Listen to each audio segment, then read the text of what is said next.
King Charles delivers firm reminder to Harry and Meghan. Shutting down hopes for a special Sandringham invitation. As the first week of January 2026 draws to a close, the royal family continues to navigate the delicate aftermath of a Christmas season marked by separation and unspoken tension between its two most prominent branches. While King Charles III, Queen Camilla, and the Prince and Princess of Wales gathered at Sandringham for the traditional Norfolk holiday, the Duke and Duchess of Sussex celebrated privately in sunny Montecito, California, surrounded by close friends and their two young children. The contrast could not be more striking, one group steeped in centuries-old British custom beneath the winter skies of East Anglia, the other embracing a modern, relaxed gathering on the Pacific coast. For many observers, the absence of Prince Harry and Meghan Markle from Sandringham once again underscores a rift that shows no immediate sign of healing, despite occasional reports of softening attitudes from the king. Prince Harry has long expressed a desire for reconciliation with his father and brother, while Meghan has spoken of hoping for peace within the family. Yet a crucial boundary remains firmly in place, and it centers on the annual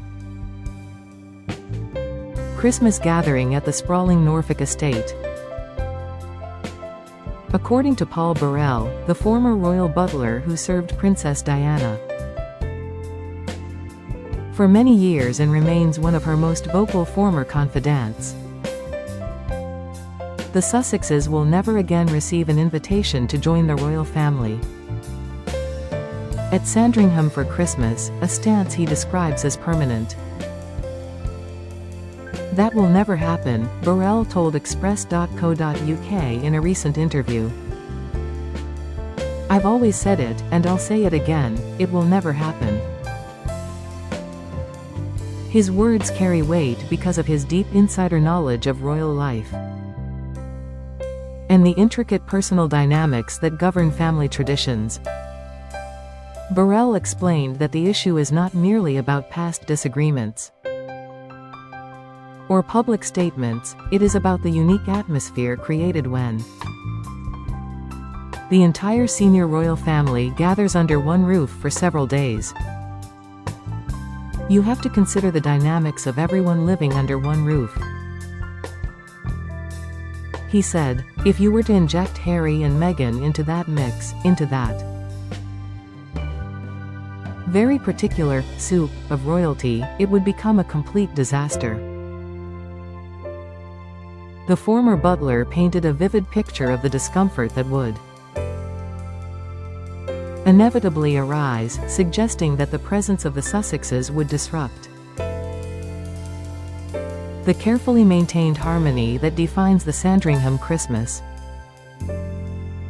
He pointed specifically to Prince William and Princess Catherine, noting that their unease would be palpable given the history of strained relations that began in earnest after Harry and Meghan stepped back from royal duties in early 2020 and intensified following the release of their explosive interview with Oprah Winfrey and the publication of Harry's memoir Spare. Meghan clearly doesn't understand the royal tradition, Burrell asserted, and would leave the rest of the members at unease, especially Prince William and Princess Kate. He went further, describing how even Prince Harry himself would struggle in such an environment. Harry himself would have an awful time, Burrell said. The core concern, according to the former butler, lies in trust, or the lack thereof, regarding confidentiality. Sandringham Christmases are cherished precisely because they offer a rare private space for the family to relax away from cameras, staff, and public scrutiny. They simply cannot be trusted to keep what happens at Sandringham a secret. Burrell concluded, adding that this fundamental issue of discretion would persist, not even when William becomes king. The remarks arrive at a time when some royal watchers had detected faint glimmers of possible détente. King Charles has reportedly softened his tone toward his younger son in private conversations, expressing a personal wish to meet his American grandchildren, Prince Archie and Princess Lilibet, more regularly and to find a path toward eventual peace. Yet these private sentiments have not translated into any change in the public or practical arrangements surrounding major family events such as Christmas at Sandringham, a tradition that dates back to the reign of King Edward VII, and remains one of the most symbolic gatherings in the royal calendar. Harry and Meghan last attended the Norfolk Christmas in 2019, just weeks before they announced their intention to step back as senior working royals. That year already felt tense, with reports of strained interactions behind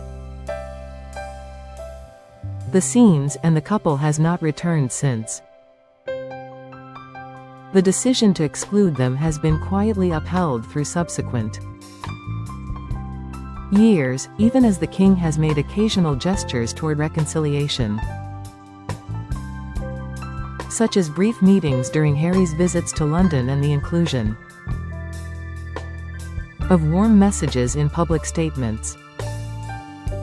Paul Burrell's blunt assessment serves as a stark reminder that certain lines remain non-negotiable within the institution, regardless of personal affection or a desire for family unity. The former butler's perspective is shaped by decades of close observation.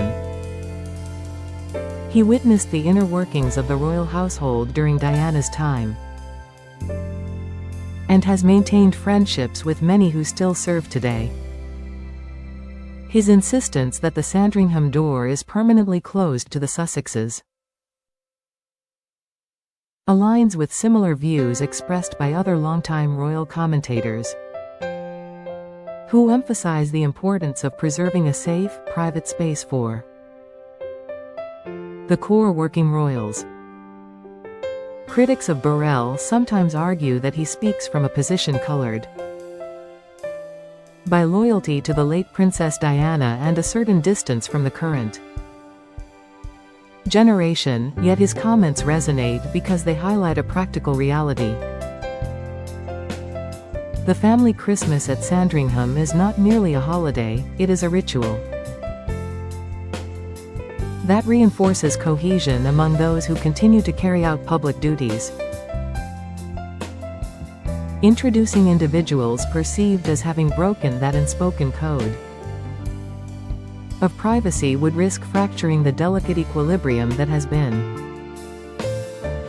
carefully maintained since 2020. Meanwhile, the Sussexes have forged their own path in California, building a life centered on philanthropy, media projects, and raising their children